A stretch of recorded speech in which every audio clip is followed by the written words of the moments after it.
falei, esse senhor aqui, eu digo, você. Tava de óculos também, sem barba, tava acabado. Na época que São Paulo quase foi rebaixado e tava dando. Tava tudo conspirando contra, né? Agora tá mais bonito, né? São Paulo tá voando. São Paulo tá voando.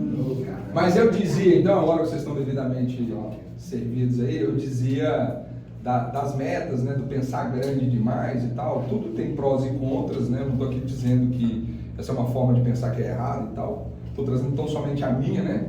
Lá em 2002, quando eu comecei, cara, um vendedor, se tem um vendedor que ganha R$3.000, não é possível que eu não vou ganhar 800. E R$800, por quê, né? R$800 era uma marca assim emblemática para mim, porque R$800 havia sido o valor de uma rescisão trabalhista do último emprego antes de eu entrar para o consórcio. Eu era office boy, trabalhei por 1 ano e 3 meses. O total da rescisão, FGTS, somando com as férias e não sei o que, 800, eu falei assim, tô rico. Nunca vi tanto dinheiro de uma vez só na minha frente, né? Acabou em 1 mês. Então ali, eu diria que essa foi a primeira parte da minha sorte. Eu descobri cedo que se eu queria uma realidade, se eu quisesse uma realidade para mim, para os meus pais, para os meus futuros filhos, né, diferente daquela, eu teria que ganhar dinheiro. Inclusive na consultoria que a gente concluiu agora, esse foi um dos pontos que eu abordei com o pessoal. O que fazer para ganhar mais? Todo mundo, de uma certa forma, em maior ou em menor medida, né, se faz essa pergunta: o que eu faço para ganhar mais? O quanto você encontrar boas respostas para isso vai determinar o resultado que você vai ter. E aí, trazendo para a nossa realidade consórcio, o que um vendedor faz para ganhar mais? A regra é simples, não necessariamente tão simples de você aplicar, porque vai requerer disciplina, né, dedicação, superação, mas é simples. Você tem que captar mais cliente. Pô. Depois que captar mais clientes, você tem que ligar mais para os seus clientes. À medida que você vai ligando mais para os seus clientes, e você vai ouvindo o que deles? Sim ou não? Não, porra. O que você mais escuta para tentar vender, e aí é qualquer coisa, né? É não. Então, quão melhor, quão mais capacidade você tiver de não aceitar o não. E aí agenda reuniões, realiza reuniões, né? Retorna para o cliente de 3 meses, tudo isso eu fazia, né? Mas com o pensamento, ganhar R$800 por mês. Com 1 ano e meio, eu estou abreviando bastante a história, porque na verdade eu quero fazer um quadro aqui com vocês, para vocês, né, me fazerem perguntas e tal. Com 1 ano e meio, eu consegui então me tornar representante na empresa. Eu voltei para a minha cidade do interior. A minha experiência como vendedor foi em BH, eu voltei para Divinópolis, me tornaria então o primeiro representante da empresa que viria a dar certo. Lembra que eu contei que a Multimarcas era pequena, estava num processo de, né, primeiro de querer crescer. A partir dessa vontade, né, desse plano, começar a tentar crescer. 4 anos como representante, 1 ano literalmente vendendo almoço para comprar janta. A minha empresa, um pouco mais do que o primeiro ano, inclusive, deu errado pra caramba. Deu errado num nível assim, aqui é uma operação terceirizada, vocês sabem, né? A FBS é um CNPJ, então existe uma relação aqui de um proprietário do imóvel com o representante. Dava errado no nível de eu não ter condições nem de pagar, às vezes, o aluguel da empresa. Você imagina, né? Pensei em desistir. Na verdade, fui até além do pensar em desistir. Passei a mão no telefone, liguei para o presidente da empresa para marcar uma reunião e formalizar a minha decisão de desistir e fechar a empresa e ver de que maneira, né, isso poderia ser feito sem que gerasse, né, problemas nem para ela, nem para os clientes, enfim. Desistir de desistir. Isso foi numa sexta, no final de semana tomei uma decisão, né, cara, será que eu já fiz tudo para dar certo? Algumas pessoas me fizeram essa pergunta também. Falei, não fiz tudo não, tem algumas coisas que ainda faltam, eu vou tentar mais 1 mês. Nesse mais 1 mês, as coisas começaram a engrenar. Os próximos 3 anos como representante foi de prosperidade, foi de bons resultados, nos tornamos campeões e etc. Veio a oportunidade de se tornar, né, me tornar gerente de estado, que é o Master, no Pará. Nossos caminhos se cruzaram. E eu estou aqui. Cheguei lá em 2007, os 2 primeiros anos foi de implementação das atividades, formação dos primeiros vendedores, gradativamente, naturalmente, como aqui em outras equipes, né? Alguns vendedores dão certo, outros não dão. Alguns vendedores dão tão certo, tem ali um perfil de liderança, você começa a dar treinamentos específicos para desenvolver essa liderança, crescem, e aí formamos uma rede. A partir de 2009 nos tornamos campeões nacional, nessa época então a multimarca já estava um pouco maior. Nos tornamos aí o primeiro estado operando pela Multimarcas, que não o estado de Minas, que é a matriz, a dar certo. Depois, e daí alguns talvez já me ouviram contar um pouco dessa história, entendo relativamente bem de ser campeão, tá, gente? Mas eu entendo mais ainda de não ser. Eu, na minha trajetória, é porque o bonito é contar as vitórias, né? Principalmente nas redes sociais ali, né? É o carro que às vezes o cara não tem, é a viagem que às vezes o cara não está fazendo aquela viagem, é outra história, ali você conta tudo que é bonito. Mas eu prefiro contar a parte feia da história, porque ela te humaniza, ela te gera identificação, ela te traz um insight de força, né? De enxergar o seguinte, pô, peraí, não tem vitória sem sacrifício, sem superação, por que eu vou desistir? A partir de 2013, mais ou menos, depois de então, 2009, assumimos a liderança nas vendas e o nosso resultado começou a despencar por uma série de falhas da minha gestão, inclusive, tá, gente? Dei azar, não sei o quê. Engraçado que quando estava bombando, não falava que era sorte, né? Então, enfim, a responsabilidade maior minha, né?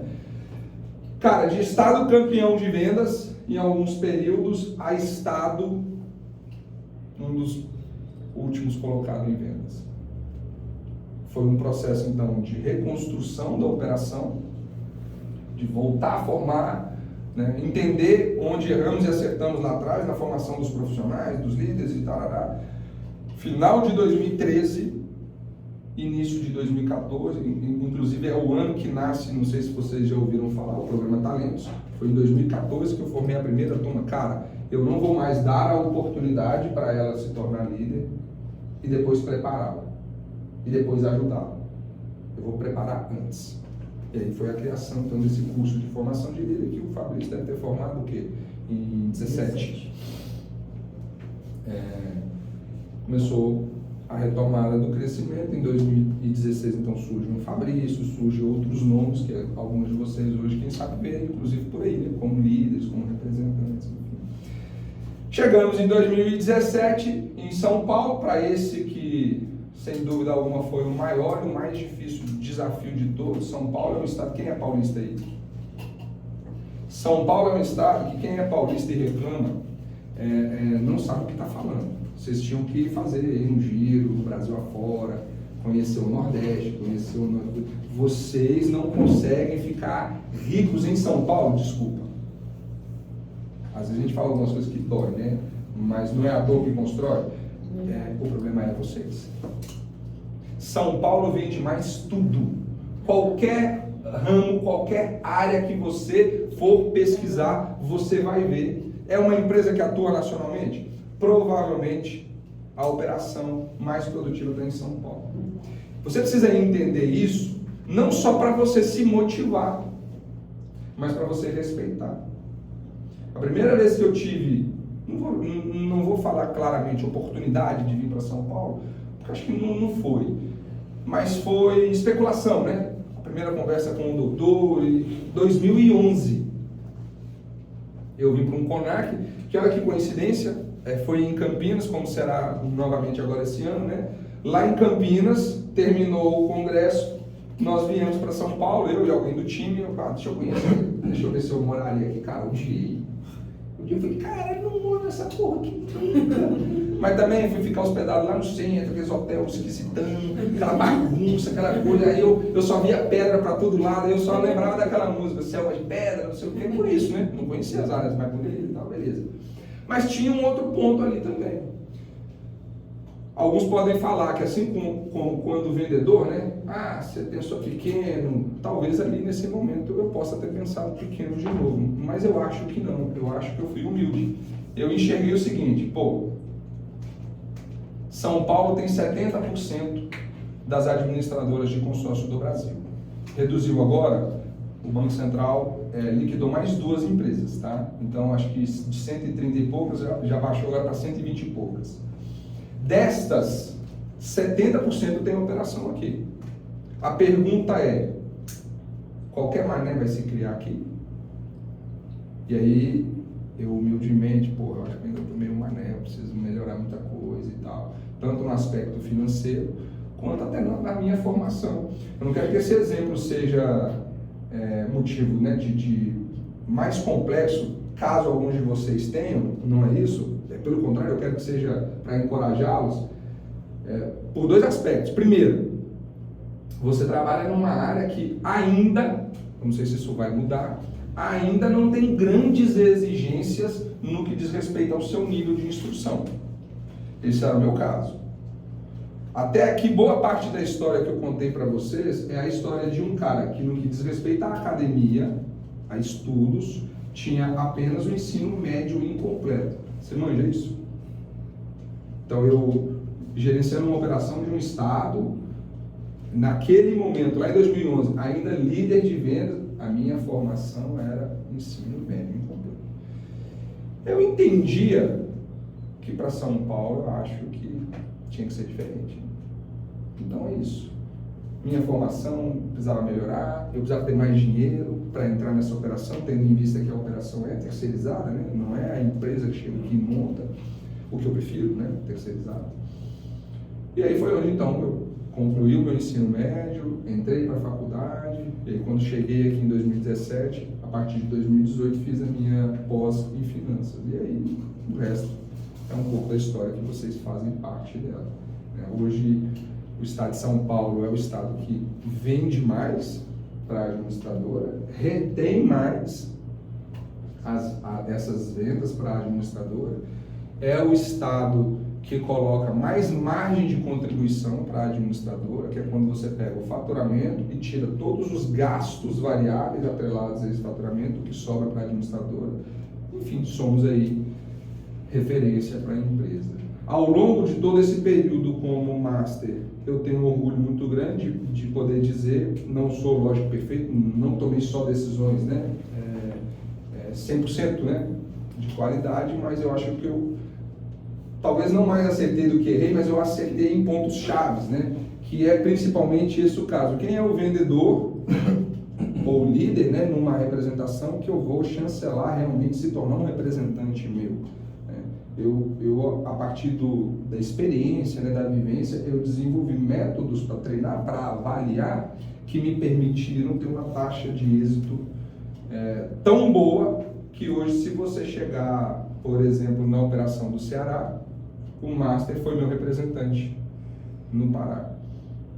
Se você chegar na operação do Maranhão, o Master foi meu representante no tempo que eu comandava o Maranhão. Esse, inclusive, está abusado, eu vou dar uma ligadinha para ele, que ele anda querendo ganhar da gente. Eu falo com ele, respeito. O pai você não pode bater, né? Você chega no estado do Pará, o Master foi meu representante, era, né, meu representante no tempo. Então hoje eu tenho um orgulho muito grande de dizer que dinheiro é bom, né, gente? Que aqueles R$800 por mês que eu pensava em ganhar, virou muito mais do que isso, sem dúvida alguma. Mas eu acho que o mais bonito, o mais importante de tudo, aquele que vai determinar qual líder você é, se você tomar essa decisão, né, de querer se tornar um líder, o que vai determinar o quanto você vai impactar vidas de pessoas em sua volta. E é para isso que eu estou aqui hoje. Eu não vim para aqui só para ver rostinhos bonitos, só para conhecer mais uma loja, tudo isso é legal, mas eu vim para cá para entregar. Entregar o quê? Aí eu não sei, é vocês que vão decidir.